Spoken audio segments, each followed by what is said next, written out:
what I mean. What we do is we have this tendency to be selective with how we apply the identities. And that gets all sorts of messy.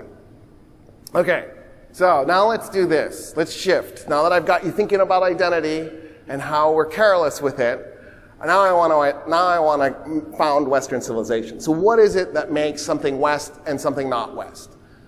So this is part of the reason why my title was meant to bring out contradictions.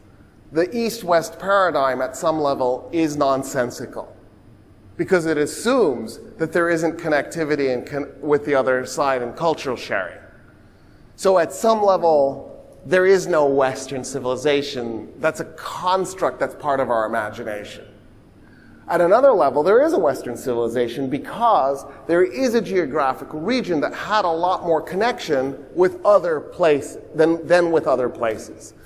One way to think of this then would be if you made the Indus River the boundary for Western civilization. Everything to the west of the Indus is Western civilization. But that doesn't mean everything to the east of the Indus is Indus civilization, or is Eastern civilization, because if nothing else, Indian civilization is so different from Korean or Japanese civilization, right? It's preposterous actually to start lumping together. But everything west of the Indus does have strong connectivity, and here's why. It's the Mediterranean. When we think of bodies of water, we usually think of them as dividers. That's because of our bias. The Pacific and the Atlantic are dividers because they're so big. They really do divide the old world from the new world. But the Mediterranean isn't a divider, it's a connector. It has the exact opposite role. It's just small enough of a body of water that getting across it isn't too difficult.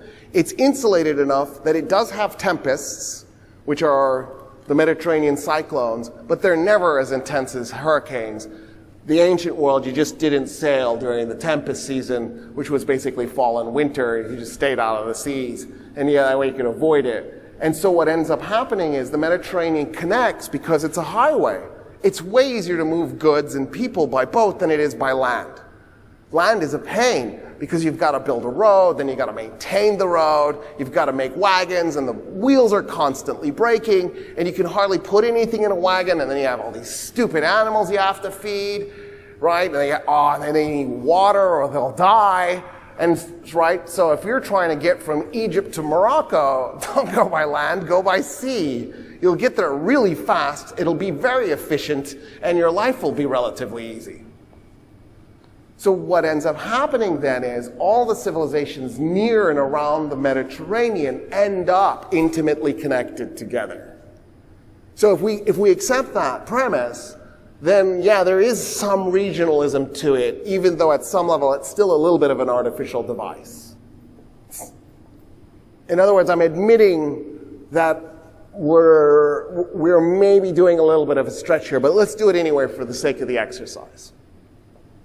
So okay, so we've accepted that it was born in Iraq and Egypt, and then we've created a geographical boundary for it. Now we can talk about the elements. So some of the elements of Western civilization tends to be that Western civilization was pagan with pantheons, the Egyptian pantheon, the Roman pantheon, the Greek pantheon, the pantheon that went through the Fertile Crescent. But then there's this other religion, Judaism, which was, by the way, henotheistic originally, not monotheistic. So it wasn't that the Jews said there was only one God. Monotheism says there's only one God. The Jews said there is only one God for us. Y'all have a different God. That's henotheism. It's an important distinction. It's not to say that there isn't some monotheism in Judaism today. I'm talking about ancient Judaism. They were henotheistic. A lot of Jews are still henotheistic today. So in other words, there was this henotheistic religion that then spawned off Christianity and then later on Islam. So two religions came off of this one religion. And that's what we tend to think of as a Western trait, Christianity. Not the other two, not Judaism and Islam so much, but definitely Christianity. Although maybe Judaism is a little bit better accepted today, but not for the bulk of European history, right? European history is pogrom after pogrom after pogrom after pogrom until we get to the pogrom of pogroms, the Holocaust. And then Europeans go, okay, I guess we should stop killing them. But it's like this reluctant almost, I miss it. So, if we accept that that's the religious background for this, then there's the birth of government in Egypt, there's the birth of writing in Sumer. What are the other elements? One place you can look to is the 18th dynasty of Egypt. The 18th dynasty of Egypt did something really remarkable. One of the things it did was it actually started an empire. Egypt built the world's first empire that stretched from one country to the next. The 18th dynasty conquered part of Libya. They conquered Cyrenaica, eastern Libya. They conquered the northern part of the Sudan. They went into Palestine. They went all the way into Syria. And they created an empire. Well, imperialism is the history of Western civilization. So there's that element. That's interesting. The 18th dynasty also invented a convenience industry. So, for example, you could write down on a stone, they like to use limestone slabs. You could write down on a slab your laundry list and send your laundry, and they would wash it, and then they would bring it to you. Or you could put a grocery list, and you could call them up on the phone. No, that's not right. You enter it into your lap. No, that's not right either. You would give the list to a boy, and the boy would take it to the store. He'd buy your groceries and bring them to you. There was this entire giant apparatus built around convenience in the 18th dynasty in Egypt. They took history to a new level.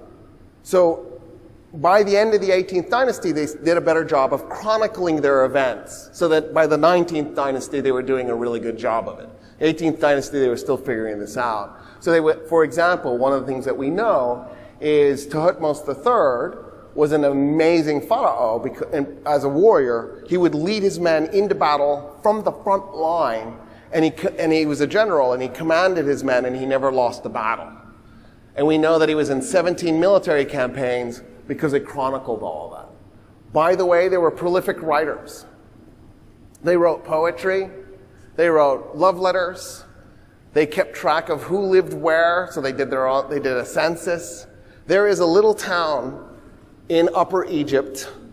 If you go there, it's Deir el-Medinat, where we know more about the people living in that town over the course of a 400-year span of time because we have their notes.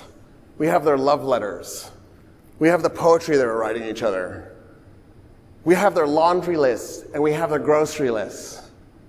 We know intimate details about where each person lived and what kind of life they lived. We know more about them from 3,500 years ago than we know about Americans from 200 years ago. In other words, that's a hint of the kind of hyper-chronicling that y'all do now on social media. What did you eat today? All I got to do is look at your social media account. I will know. How's your dog doing? You've told me that too. What's the latest choreographed picture of the idyllic life you're leading, where you were careful not to show the factory in front of your front door by taking the picture in an angle so that all we saw was the sky and the trees? It's all there. Make sure not to give anybody your address because they can Google map it and they'll see the factory. You don't want. Just carefully choreograph. Fast forward. Make it 6th century BC. There's a guy named Cyrus the Great, Kurosh, Persian. In fact, he's the guy who creates the Persian Empire. When he does it, he issues